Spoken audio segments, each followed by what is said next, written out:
Fourth layer is the loose alveolar tissue. That's called danger layer of the skull. Danger layer of the skull.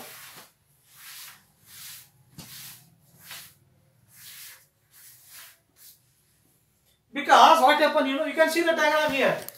See, it extends to the eyelid because the frontalis doesn't have any bony attachment.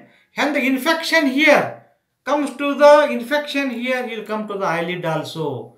Till the eye also, conjunctiva. You can see here, enters the eye. It enters the eye also here. It enters the eye, eyelid also. Or see here, you can see it is the frontalis muscle. As the frontalis muscle has no bony attachment, it enters the eye. Any infection may come to the eye. Any blood may come to the eye. Any injury, any trauma, it causes black eye. It causes black eye here. It is the danger area. You can see here, subaponeurotic area. You can see here the line is marked, arrow mark. Arrow mark goes to the eye. Any infection goes to the eye. Any blood will also come to the eye. This is called as leads to black eye. Any trauma. Well, now what happened, in the children due to in the infants, what happened, there is a difficulty delivery. There is a difficulty in delivery. Difficulty in delivery leads to the pain. There is edema. There is a swelling on the skull. Difficult delivery, there is a swelling on the skull. Swelling in the skull. Difficult delivery, that is called as caput succedatum. Caput succedatum. That is called caput succedatum. Difficulty in delivery leads to the swelling on the skull, and that is called as the caput succedatum. It may be due to the forceps delivery, or it may be due to the circulation. What do you call that? Is there is a lack of amniotic fluid. There is a difficulty in delivery leads to the swelling in the skull, caput succedatum. Infection may come to the eye also. Any infection may go to the cranial sinuses also. One more thing is there.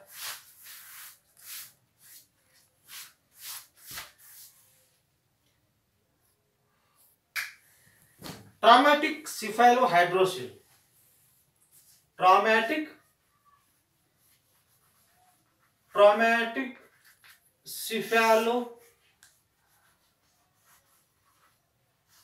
cephalohydrocele in the children at the age of third year of life. In the children, there is a breaking of skull bones. Traumatic cephalohydrocele. Once again I write traumatic cephalohydrocele. Traumatic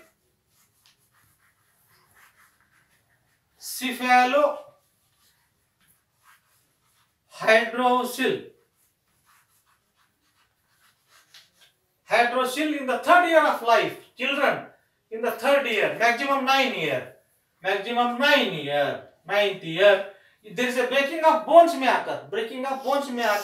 The CSF may come out. This CSF may also go to the eye as well as it goes to the cranial venous sinuses, because emissary vein connects cranial veins, dural venous sinuses. Emissary vein connects dural venous sinuses to the external venous sinuses. They connect the external cranial veins. External cranial veins to the internal venous sinuses. To the cranial venous sinuses.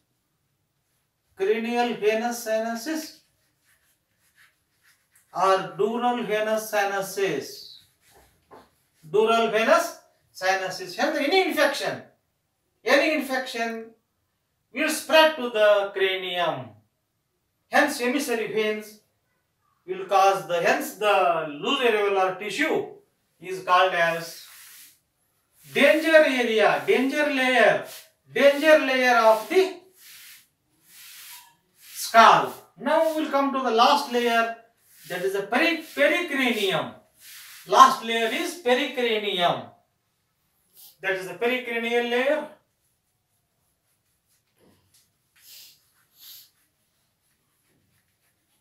Pericranium layer, it is the quite mobile, quite movable layer.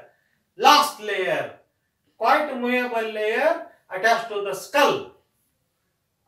Come here, I will show you. There is the last layer, that is the pericranium. It is the last layer, that is the pericranium. Pericranium is the last layer, quite mobile, but it attached to the sutural ligaments. It attached to the sutural ligament.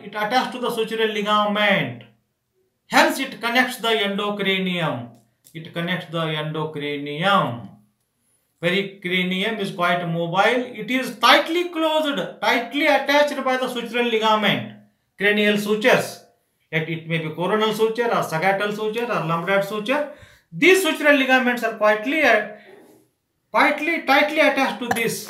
Hence, there is a hematoma. That is a subcranial endocranial hematoma is there. It will show. It will don't alter the shape of the skull. You can see under the pericranium, subpericranium, any tumor, any blood clotting is there, any tumor is there, it won't change the shape of the skull due to the fixity, because pericranium is fixed, tightly closed to the sutural ligaments. It is tightly held by the sutural ligaments. Hence, any infection, any tumor in the subpericardium will not change the shape of the skull. It is regarding the layers of the skull. Now we will go to the blood supply. See here the blood supply. These are the two. That is the anteriorly there are the two blood supply, supratrochlear, supraorbital. These are the branch of the ophthalmic artery. Supratrochlear artery, These are the two branches of the ophthalmic artery. They are the branches of internal carotid artery.